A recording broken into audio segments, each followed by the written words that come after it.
Our friend Bob Nightengale joins us from USA Today. Always a pleasure to talk to Bob.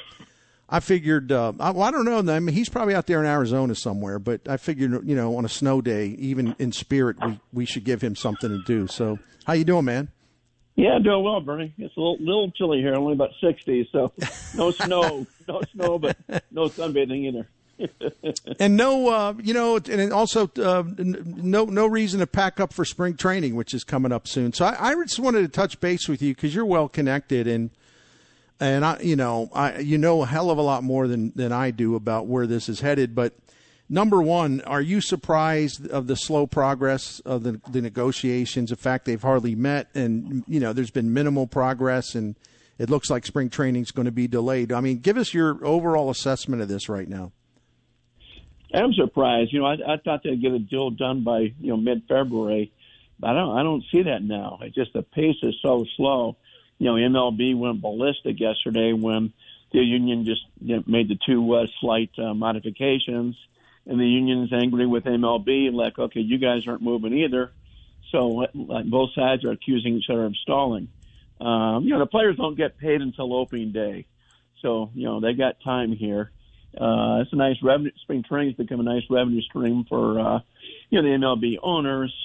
So, but there's really no pressure point yet. I think that pressure point is going to come about 3.5, 4 weeks from now. Is when you better have something done here by the end of February or 1st of March, or else you're going to have some regular season games canceled, and nobody wants that. I think the fans would go ballistic even if one regular season game was canceled.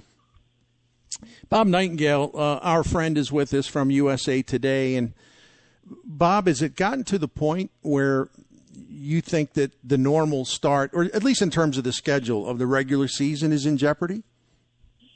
I don't think so yet. I just think, each side realizes that would be disastrous. I mean, I think it would turn off some baseball fans forever.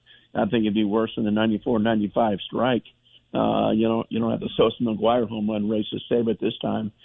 So I think both sides know they have to have a deal done. And MLB has made it pretty clear, like, hey, we're not just pushing the season back. We think it's long enough. We're not going November. So, if you want to miss paychecks, that's on you. I think they'll start getting serious here, sometime in the next 10 days, 2 weeks. They have the owners' meetings next week in Florida, so I think that's going to slow down the process too. I just don't see negotiations happening during their meetings. Bob, not to put you on the spot, and certainly not going to hold you to your answer, because this is a volatile situation. It can change so much. But if you were, with your expertise, and I know you talk to both sides, people on both sides, what's the one or two things that could just speed this up in a hurry? Like who's got to make the first move that'll truly get this going, and what would that move be? The strange thing about this, Bernie, is they're kind of the same wavelength. They're just, differ, on the exact numbers, between paying the players early, getting rid of the, change the luxury tax, that sort of thing. I think the big thing would be if baseball said, okay, we're not going to move our luxury tax to $245, but hey, how about $230, and we'll have the penalties the same way it is now. We're not going to, double the penalties. I think that would make a big concession. Because already, at least the owners are saying, okay, we'll raise the minimum. There's room for compromise there. There's room for compromising that bonus pool to get the players paid early. So they're on the same wavelength there. It's not like the players are insisting still on a, lessening free agency from 6 years to 5. And the owners have dropped the idea of getting rid of arbitration. Yeah, it's a tangled web for sure. And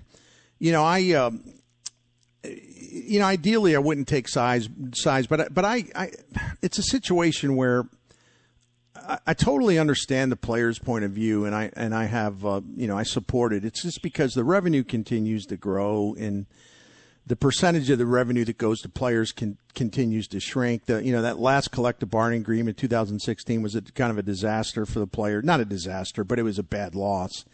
I don't blame them for wanting to, just make it more equitable. And I know Manfred's a tough guy. His background's in labor negotiations, and he's hard.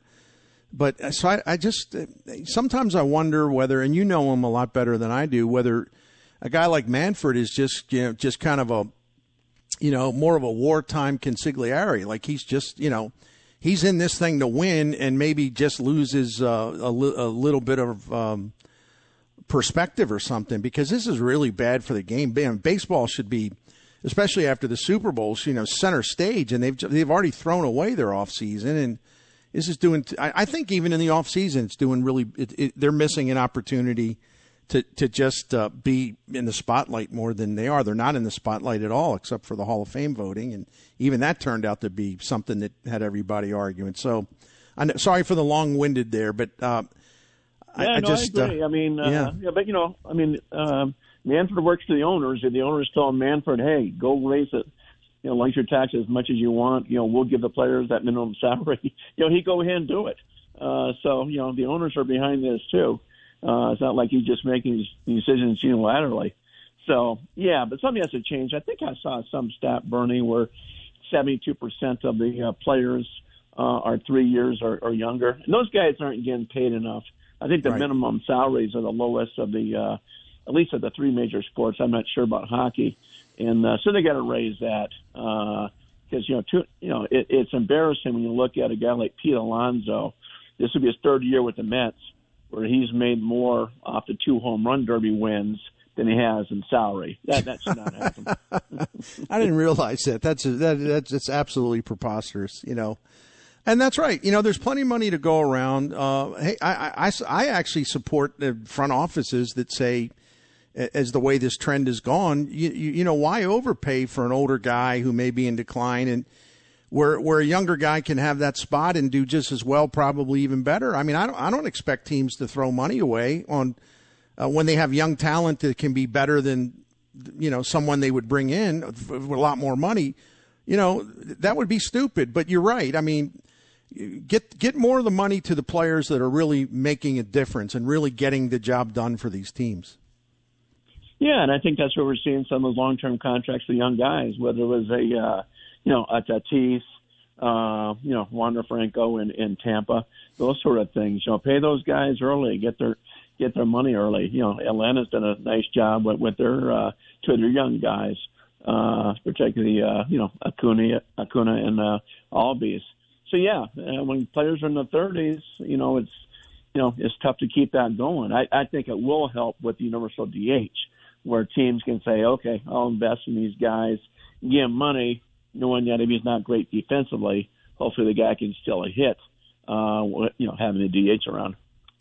Bob Nightengale with us. And Bob, I read all your pieces about the Hall of Fame voting, and it's still recent enough to talk about. So for people that might have missed it, what was your takeaway over, really the main story, the main controversy with, Bonds and Clemens and Schilling, and others? Their 10 years are up. They're gone. There's no shot of the baseball writers voting him in anymore, and Big Papi getting in. But just in general, what's your overview of the state of the Hall of Fame? Well, I'm glad the whole steroid thing should be over now. I mean, once Bonds and Clemens were on 10 years, did not get in. I don't even know why we have. If they don't get in, it's preposterous for someone to vote for an Alex Rodriguez or Manny Ramirez. And there was no testing in 2004. I mean, it was a wild, wild west. Everybody, I'm not saying everybody, I bet 50% of guys are doing something. It's like, hey, if you're going to 200-mile stretch of highway there in Missouri, there's not going to be police cars or radar guns, you're not going 55. That's the way it was. But once they implemented the drug testing policy and said, hey, you violate it, you're not only going to hurt yourself by getting suspended, you're going to crush your team. Alex Rodriguez had the longest drug suspension in baseball history. Manny 3 times. So, hey, Nelson Cruz, hey, you're not going to get in. Robinson Cano, you're not going to get in. The rules are in place. So hopefully, it's the end of that. And I don't believe Bonds or Clemens are getting in on the Veterans Committee, coming up this year. Maybe someday, but it's way too soon. And, going to these induction ceremonies year after year, the guys in the Hall of Fame, they don't want any part of the steroid guys in there. They really don't. You remember Joe Morgan sent a letter out to all of us writers in 2017 saying, please don't vote these guys in. And, people aren't going to go back and, Joe died, a year ago. People aren't going to say, oh, forget Joe, we're letting him in. No, they're not. I think a guy like Kirk Schilling has a much easier time to get in the Hall of Fame than Bonds or Clemens. Yeah, what a mess, man. That's the sad. It's just so unfortunate. I like to your point though. At least some of a lot of the debate or arguments and hostility over the PED era, it's going to subside to a large extent. And let's talk about something more positive. You think Scott Rowland gets in next year? I do. I think he'd be the only guy. It's either him or nobody. Because you look at that ballot coming up, the only guy who's got some kind of chance is Carlos Beltran. And he's a borderline guy, but since he was kind of the player face of the scandal in Houston, the Chinga scandal, I don't think there's any way he gets in that now. We'll see after time moves on towards 10 years. But yeah, so I think I don't see anybody else. I don't see Wagner jumping or Jeff Kent or those guys. But Rowland being 62%,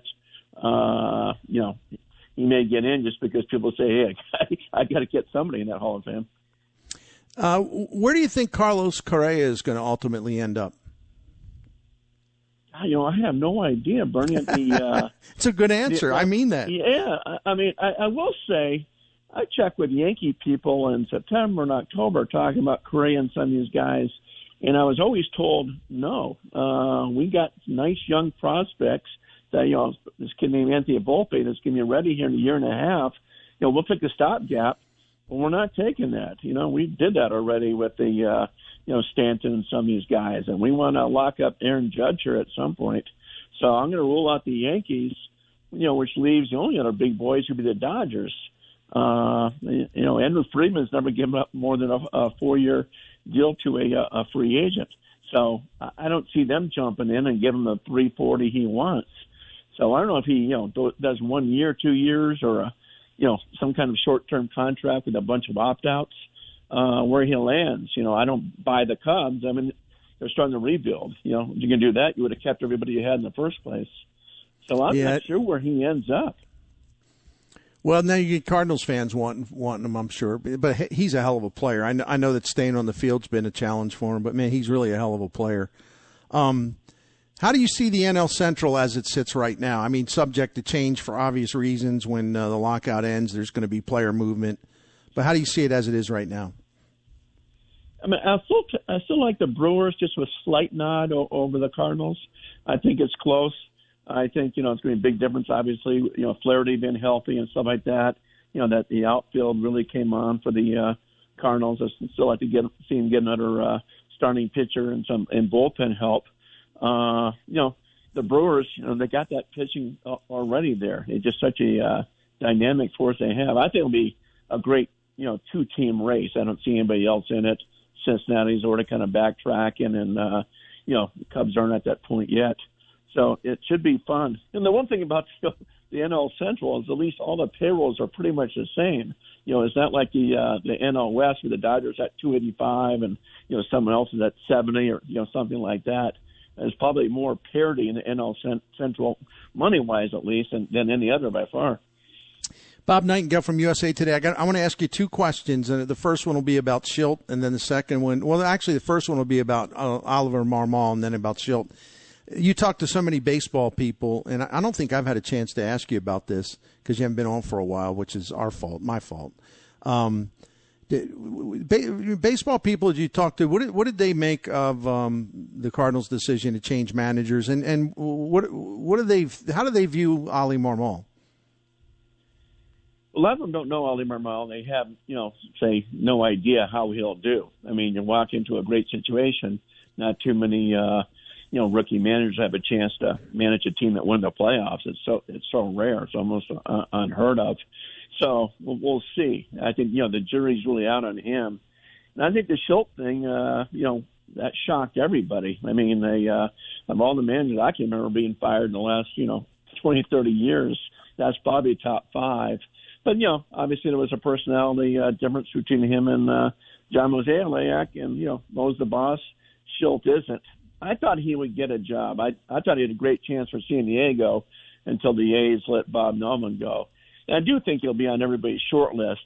So when guys start getting fired, during this season, the off season, I'd be stunned if he's not managing somebody here at least by 2023.